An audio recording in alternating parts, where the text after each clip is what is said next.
Japan is getting something special for its limited edition for the Resident Evil 2 Remake, which is a collaboration with Qwerkytoys Qwerkywriter S mechanical keyboard. The product is based on the typewriter used to store the game in the game, and has some additional features, such as a return bar, a scroll knob and a built-in tablet holder. The additional product will come with the limited edition, but it can also be purchased alone.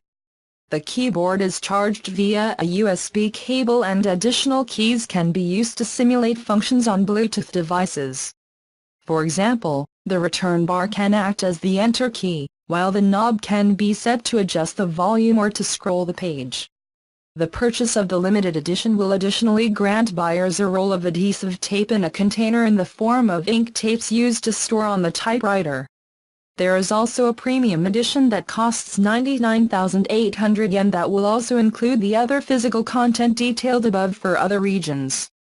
The Lexington Bluetooth keyboard for Resident Evil 2 Remake will be released on January 25, 2019, along with the complete game,